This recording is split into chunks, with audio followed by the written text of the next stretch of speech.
Assalamualaikum warahmatullahi wabarakatuh. Terima kasih. Pertama saya mengucapkan terima kasih kepada Pak Ketua yang memberikan kesempatan untuk memberikan sepatah dua kata pada acara yang sangat terhormat ini.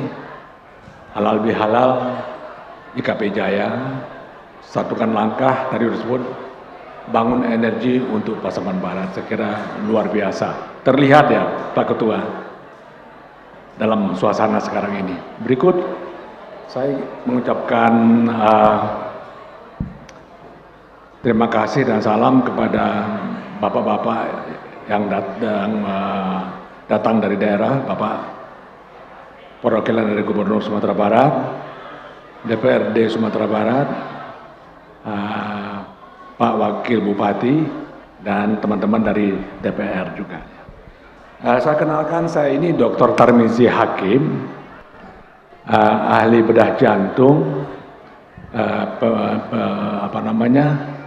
pionir dalam mendirikan Rumah Sakit Jantung Harapan Kita pada tahun 1994. Saya itu teman sebangkunya Pak bekas Bupati Baharudin, Bupati Pasaman Barat. Sering-sering dia sebut sama orang lain, dia suka nyontek sama saya katanya, padahal nggak betul. Dia pinter kok, pinteran dia dari saya. Saya umur baru mau 76 tahun, punya anak 4, cucu 6, berasal dari 2 suku bangsa. Ibu saya orang Mandailing, ayah saya orang Bukit Tinggi, Minang, dan dari lahir saya intens masuk di 2 budaya. Anda, bapak-bapak, ibu silakan mau bicara sama dengan saya, bahasa Mandailing, sama mungkin fasihan saya. Silakan bicara dengan saya dalam bahasa Minangkabau, sama saja. Jadi saya 100% orang Mandailing, 100% orang Minangkabau. Disebut tadi bahwa Pasaman Barat ini memang multikultural. Ditambah lagi wabub kita juga orang kita dari Jawa. Saya ingin sampaikan bahwa di dunia ini negeri-negeri yang multikultural pasti lebih maju mestinya dari yang monokultural. Kenapa? Karena interaksi antara budaya akan membuat kemajuan yang harusnya luar biasa. Kalau kita lihat di dunia, Amerika terutama, Amerika itu segala bangsa masuk dan segala macam bangsa berkontribusi maksimal untuk negaranya.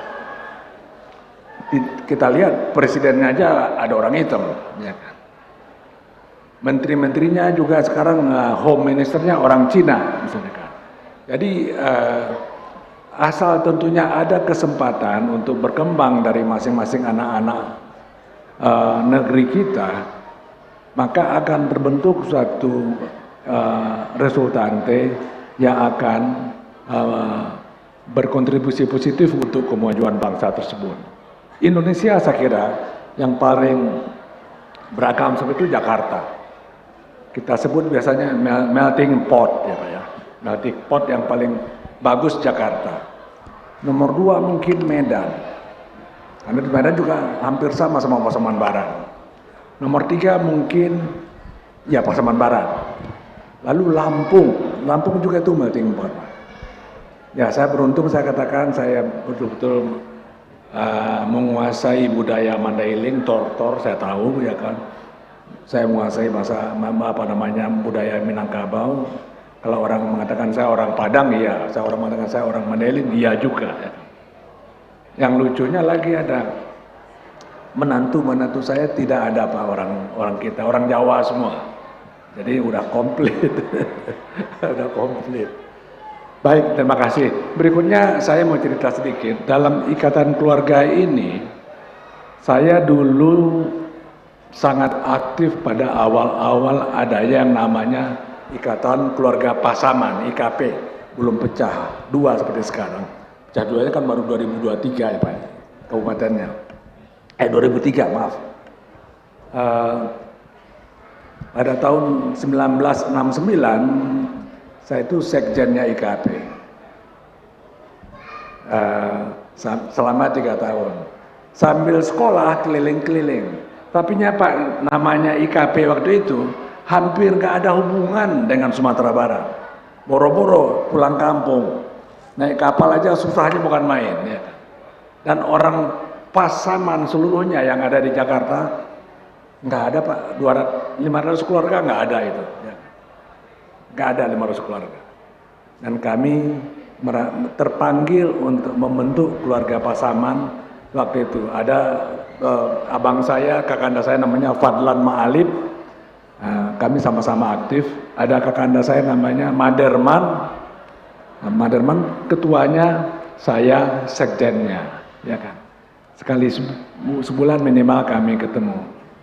Jadi rasa cikal bakal Ikatan Keluarga Pasaman itu sudah ada bagi kami waktu itu. Tentu saja waktu itu adalah dua wilayah. Saya seperti Ibu Yohana tadi, baru kali ini Pak saya dengar lagunya, marsnya Ikatan Pasaman Barat. Waduh, terharu di hati Pak Ketua, sangat terharu di hati. Ya kan? Timbul tentunya dari kata-kata di lagu tersebut pertanyaan besar yang harus dijawab oleh siapa? Ya pemangku pemangku kuasa lah untuk melakukan perubahan-perubahan yang akan kita buat. Lautan, hutan-hutan, ya Bu Emma ya. Dan kita menyanyikan kan dengan bangga. Bangga kita, laut kita hebat, hutan kita hebat. Yang saya baca Pak, saya di mobil tadi saya bilang sama Pak Ketua, saya lihat-lihat Pasaman Barat tuh PDB-nya berapa? 40 juta, Indonesia berapa? 78 juta. Artinya apa Pak? PDB Indonesia itu separuhnya Indonesia kok. Lah apa artinya laut yang luas? Apa artinya gunung yang hebat ya kan? Kalau tidak memakmurkan bangsanya, rakyatnya, saya kira kita semua tertantang. Kok derajat pendapatan Pasaman Barat cuma kira-kira separuh Indonesia, ya kan? Nah, di mana peran-peran yang sudah ada, yang saya kepikiran ya sawitnya segala macamnya dan lain-lain. Saya kira banyak bapak-bapak yang harus kita buat bersama, ya kan? Istilahnya saya tadi kalau dokter tuh biasanya lihat pasien, periksa laboratorium, bikin diagnosa penyakitnya apa, obatnya apa, ya kan? Nah ini kita barangkali begitu juga kira-kira. Kita carilah permasalahannya dan kita cari obatnya apa. Saya terenyuh kalau Pasaman Barat PDB-nya masih di bawah Indonesia, Pak. Mestinya di atas kita. Tentunya tadi sudah disebut oleh beberapa teman, ya, lautnya seluas itu hasilnya apa saja. Ya. Waktu saya dulu kecil, dengan orang tua saya ke Padang, itu saya tahu, mungkin Adinda Zul bisa kasih tahu nih, itu maco, lawak, itu banyakan dari Sibolga, Pak, bukan dari Sasak. Ya kan? Padahal Sasak Padang jauh lebih dekat daripada Sibolga Padang. Nggak tahu sekarang mudah-mudahan sudah berubah. Tapi saya juga pernah ke Sibolga belum lama. Wah luar biasa eksplorasi atau teknologi perikanannya. Mungkin Ibu Emma DPD bisa barangkali memikirkan bagaimana sih kita membangun Sumatera Barat itu agar Pasaman Barat ya. PDB kita nggak lebih rendah dari Indonesia, Pak. Saya kira itu challenge. Apalagi kalau kita bisa membuatnya timeline. Saya kira kita bisa nggak membuat timeline 5 tahun, 10 tahun ke depan, PDB Sumatera Barat minimal sama dengan Indonesia. Saya kira itu hal yang mesti bisa dicapai tentunya. Tentu saja banyak hal lain yang bisa dibicarakan lagi, forumnya terlalu sempit, barangkali pendidikan dan kesehatan. Saya punya cucu, umur 4 tahun, pindah ke Jepang, sekolah di Jepang, taman kanak-kanak.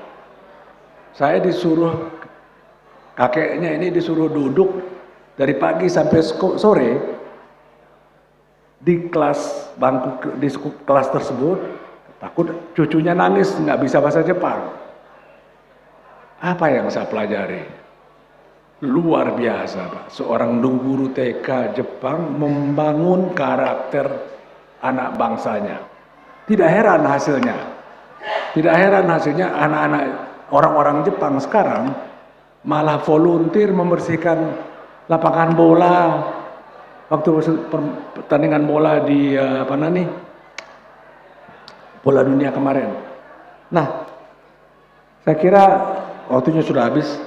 Saya kira andai kata kita mulai membangun karakter anak bangsa kita di Pasaman Barat, mulai dari PAUD dan TK, amat yakin saya, PDB ini otomatis 2 kali, 3 kali lipat dari Indonesia, Pak. Insya Allah kita bisa capai. Berikutnya saya sedikit saja, saya ada buku, Pak Gonta alhamdulillah hadir dalam launchingnya 32 bulan Maret yang lalu. Judulnya From Sumatran Jungle Village to the World of Heart Surgery. Ini riwayat hidup anak kampung Paroman Cubada yang melanglang dunia dalam hal bedah jantung. Contoh saja bahwa anak kampung yang SR di kampung Cubada sana di pinggir hutan bisa loh Pak menjadi anak dunia, bisa diperhitungkan di dunia, menjadi presiden bedah jantung dunia 2 kali. Bukan membanggakan, tapi tolong bisa barangkali menjadi contoh bagaimana kita berjuang. Semua anak-anak kita mampu, hebat-hebat. Ya kan? Tinggal kesempatannya aja. Saya kira terima kasih. Assalamualaikum warahmatullahi wabarakatuh.